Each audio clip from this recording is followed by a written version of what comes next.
নমস্কার বন্ধুরা, কি বলুন তো, এটা হচ্ছে ইনস্ট্যান্ট ডালের গুঁড়ো।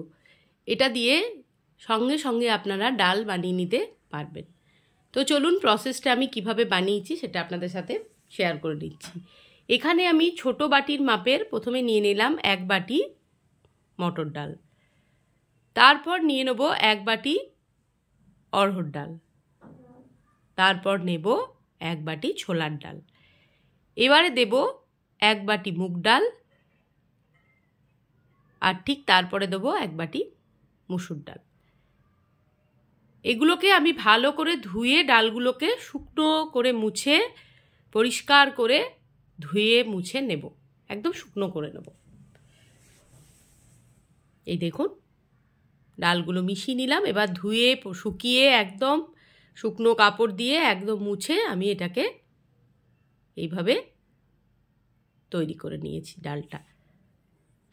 এবার চলুন কি করব, এবার একটা ফ্রাই প্যান আমি বসিয়ে দিয়েছি গ্যাসে। এবার ডালটা আমি ওর মধ্যে দিয়ে দিলাম। এবার এটাকে আমি নাড়তে থাকবো। ঠিক 2-3 মিনিট পর 2 ফোঁটা ঘি আমি ওর মধ্যে ওপর থেকেই ফেলে দেব। এখন দেখবেন আমাদের ছেলেমেয়েরা, মানে অনেকের ছেলেমেয়েই পড়তে বাইরে যায়, হোস্টেলে থাকে, অনেকে নিজে রান্না করেও খায়, এরকমও আছে। তো এইভাবে যদি ইনস্ট্যান্ট আপনারা বানিয়ে দেন, ওদের সাথে এটা দিয়ে দেন যদি একটা এয়ারটাইট কন্টেনারে, তাহলে কিন্তু খুব সহজে ওরা ডাল করে খেতে পারবে। কারণ ওদের এখন লেখাপড়ার সময়, তো এত টাইম নেই যে এত কিছু করা, ডাল সেদ্ধ করা, সময় কম, তাড়াহুড়োর মধ্যে করতে হবে। তো এটা খুব কাজের একটা রেসিপি। তো ডালটা আমি ভালো করে ভেজে নিলাম। এবার এটাকে ঠান্ডা হতে দেবো। ঠান্ডা হওয়ার পর আমি গ্রাইন্ডারের মধ্যে দিয়ে এটার পুরো ডাস্ট বানিয়ে নেবো, একদম মিহি গুঁড়ো করে নেব। ঠান্ডা হয়ে গেছে, এবার গ্রাইন্ডারের ভিতর দিয়ে দিলাম। এই দেখুন তৈরি হয়ে গেছে। এবার আর একটা ফ্রাই প্যান আমি বসিয়ে দিয়েছি আবারও। এবার কিছু মশলা আমি এখানে ভেজে নেব। যেমন এখানে দিয়ে দিলাম আমি 2 চামচ মতন গাওয়া ঘি। আপনারা যদি কেউ ঘি দিতে না চান তাহলে সেক্ষেত্রে সাদা তেল দেবেন, তবে ঘি দিলে ভালো হয়। এরপর আমি দিয়ে দিলাম গোটা সর্ষে, আর দিয়ে দেবো গোটা জিরে ফোড়ন, তারপর দিয়ে দেবো কিছু শুকনো লঙ্কা। এবার ফোড়নটাকে ভালো করে গরম হতে ছেড়ে দেব। এবার দিয়ে দেবো অল্প পরিমাণে হিং।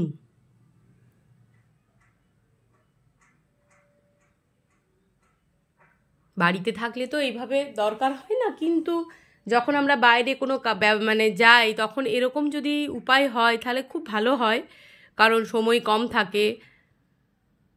অনেকে দেখবেন আমরা এখন যা আমাদের শরীরের অবস্থা, অনেকেই বাইরে যেতে হয় ডাক্তার দেখাতে। এরপর দিয়ে দিলাম কাঁচা লঙ্কা কুচিয়ে রাখা। তো এইভাবে যদি গুঁড়ো ডাল সাথে করে থাকে না, তো ভাত ডাল অন্ততপক্ষে খাওয়া যাবে। এরপর দিয়ে দিলাম ধনে পাতা, কারি পাতা। এবার ভালো করে যতক্ষণ অবধি না ময়েশ্চারটা শুকিয়ে যাচ্ছে ততক্ষণ কিন্তু এটাকে ভাজতে হবে। পুরো শুকনো একদম মরমরে হয়ে যাবে ধনে পাতা, কারি পাতা, লঙ্কা। একদম লো ফ্লেম করে এটাকে ভাজতে হবে ভালো করে। এবার কিছু মশলা আমি এক এক করে এর মধ্যে দিয়ে দেবো। মশলা আপনারা আপনাদের মানে যার যেটা ভালো লাগে আপনারা দিতে পারেন।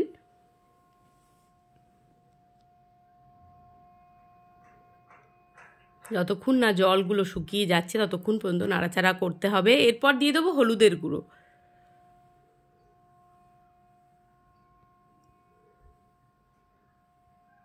নেড়ে নিচ্ছি।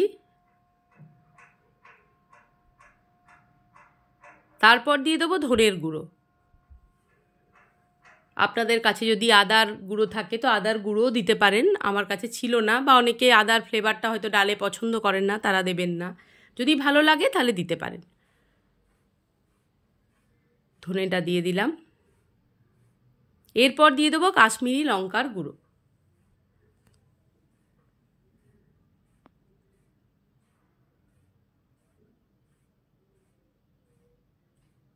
এরপর শেষে দেব আমি গরম মশলার গুঁড়ো।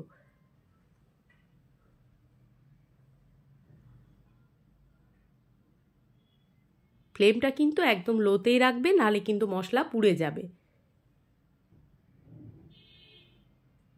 গরম মশলার গুঁড়ো দিয়ে দিলাম। এরপর যে ডাস্ট যেটা আমি করে রেখেছি ডালের, সেটা আমি ওর মধ্যে দিয়ে দেব। এবার ভালো করে পুরোটার সাথে মিশিয়ে নিচ্ছি। ওপর থেকে দিয়ে দিলাম কাসুরি মেথি, আমচুর পাউডার, আর দিয়ে দেব নুন। চাইলে একটু মিষ্টি দিতে পারেন, চিনি। যদি না দেন তখন যখন ডালটা আপনারা ইনস্ট্যান্ট বানাবেন তখন একটু নুন চিনিটা দেখে নেবেন স্বাদ অনুযায়ী। অনেকে ডাল একটু মিষ্টি মিষ্টি পছন্দ করে, তারা একটু চিনি বা গুড় কিছু একটু অ্যাড করে নেবেন। এবার সমস্তটাই যে বললাম ভালো করে পুরোটা মিশিয়ে নেব। নুনটা ডিপেন্ড করবে কেমন জল আপনি দেবেন, থকথকে ডাল খাবেন না পাতলা ডাল খাবেন, সেটা একটু আপনারা ইনস্ট্যান্ট দেখে নেবেন টেস্টটা। এবার এইভাবে ভালো করে মিশিয়ে নিলেই তৈরি হয়ে যাবে আমার ইনস্ট্যান্ট ডালের গুঁড়ো। এই দেখুন তৈরি হয়ে গেছে। এবার ঠান্ডা করে একটা এয়ারটাইট কন্টেনারের মধ্যে ভরে দেবেন, যেমন আমি রেখেছি। এবার এই দেখুন ডালের মধ্যে আমি গরম জল দিয়ে দিলাম। ব্যাস তৈরি হয়ে গেছে আমার ইনস্ট্যান্ট ডাল।